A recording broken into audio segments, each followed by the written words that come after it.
Good morning, VC. Happy Thanksgiving to everybody. Hope you all get too much to eat.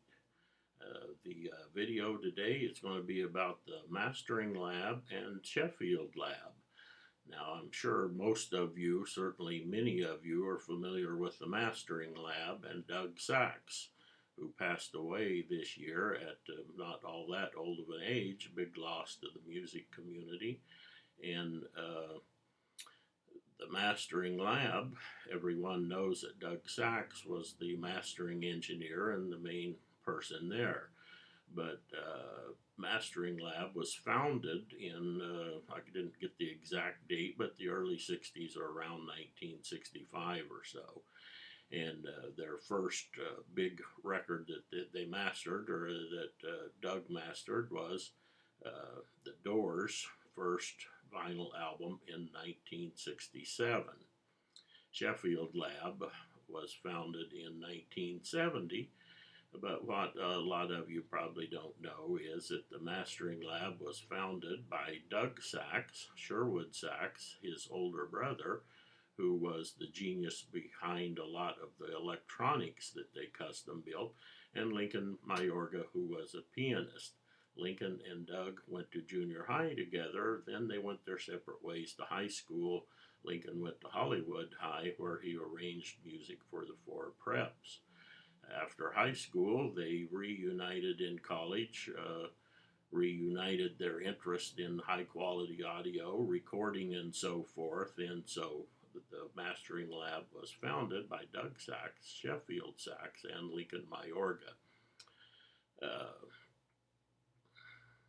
There's a history on the website of Sheffield Lab, and I'll put a link below.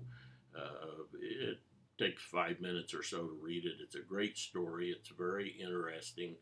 They talk about the trials and tribulations, the errors, and so forth that they had trying to get direct-to-disc to work, and the episodes they went through to try to make the best sounding quality records that could be made.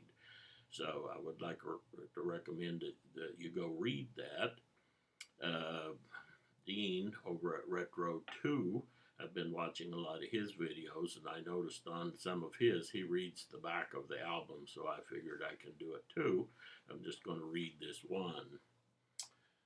Recorded from studio directly to master disc. The music contained on this disc, consisting of complete unedited performances of entire long playing sides, was recorded directly to the lacquer master disc without the use of tape recorders. An outstanding group of West Coast musicians made this record under extremely high pressure, much in the manner of a live radio broadcast, only with the knowledge that an inaccuracy anywhere within each group of 5 selections would require another take of the entire side. From the first piece, the cutting head was disconnected in between bands so that the musicians could turn over their music and take a breath. Why have we gone to all this trouble? Listen to the record.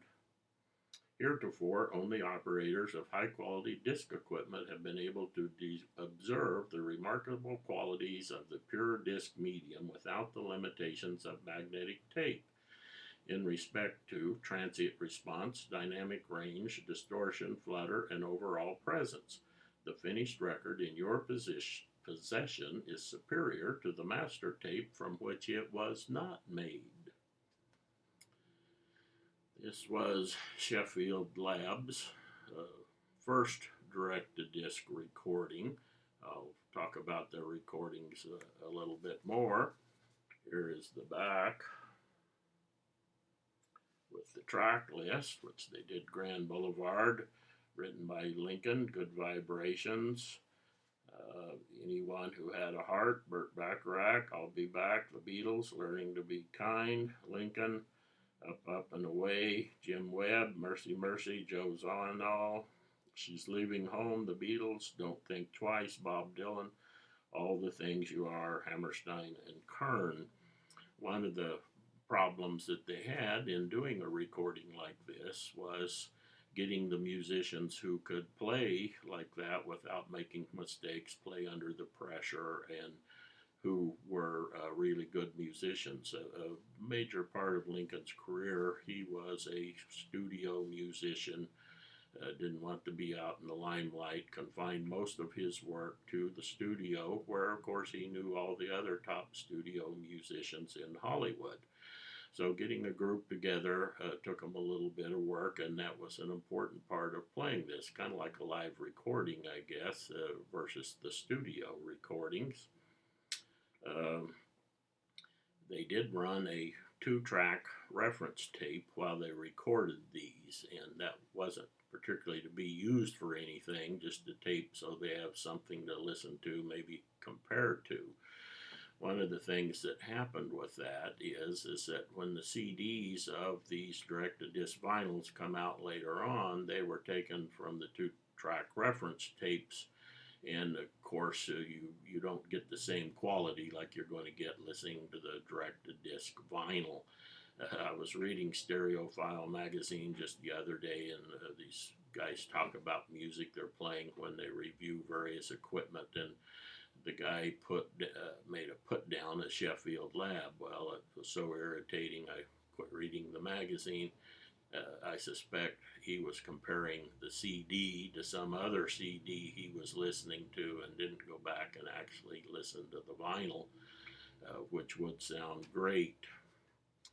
I have a little bit of a personal interest in here, in that I lived in Camarillo, California at the time, and the local newspaper had a big feature article on Sunday about a local celebrity.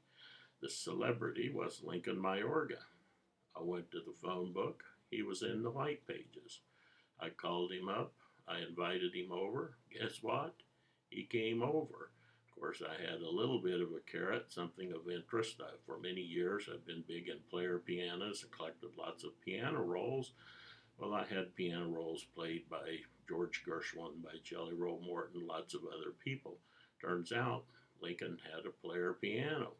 So, with a little enticement, we became friends and so forth. I won't bore you with the rest of those stories. This particular record I bought in a audio store for $7.50, about 1972. And of course, don't have many stereo or hi-fi or audio stores around anymore, maybe just in the big metropolitan areas at the high end.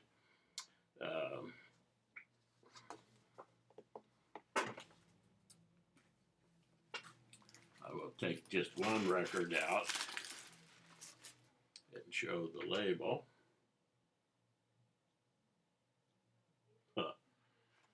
Upside down.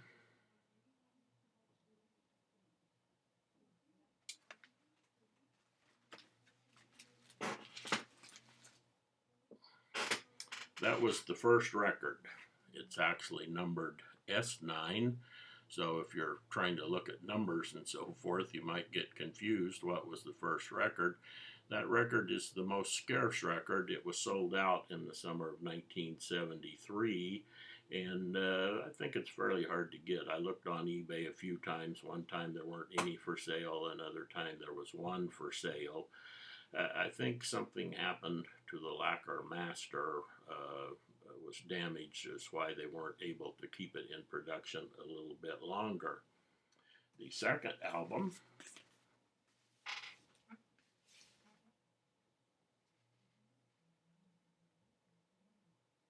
The Missing Link, similar back cover, Lincoln Mayorga and Distinguished Colleagues. This was their second direct-to-disc. It was issued in 1974.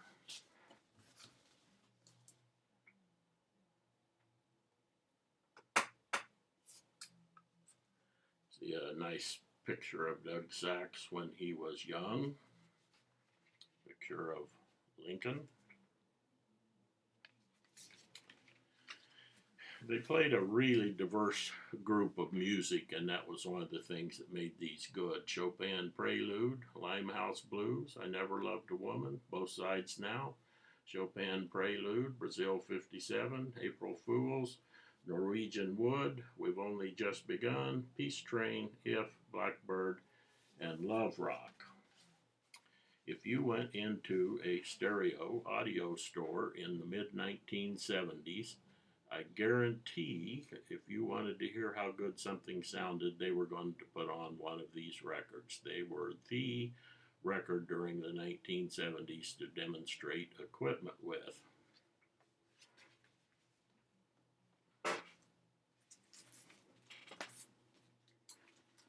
The third album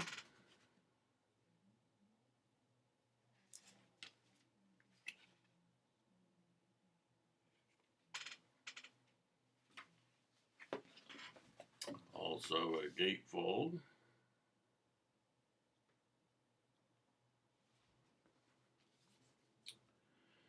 The first recording, they only had one lathe, so they could only make one lacquer master. The next two recordings, The Missing Link and this recording, they brought in another cutting lathe, so they were able to make two lacquer masters at the same time, so that if they didn't have any problem. This record also came out in 1974. I've got just a little bit of influence on here. I won't read the liner notes, but one of the songs that they did is George Gershwin's That Certain Feeling. And he mentions in the liner notes that he was trying to stay true to the piano roll by George Gershwin, of which he listened to on my player piano, and we slowed down the tempo and he made a tape so he could listen to every little thing George did. The other tune that he recorded on this album, King Porter Stomp, piano solo, and of course I had King Porter Stomp on piano roll, played by Jelly Roll Morton. So this was a really good disc of a lot of different types of music, I guess you would say. Just so happens I have a still sealed, mint, unopened copy of this record.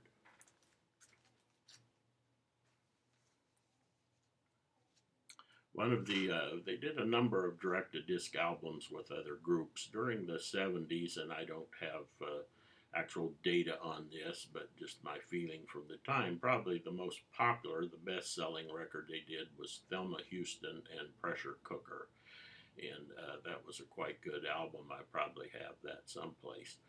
So here is a little bit about the Mastering Lab and about Sheffield Lab, and if you're interested, drop me a note or check them out on the internet. There's lots of information available. See ya.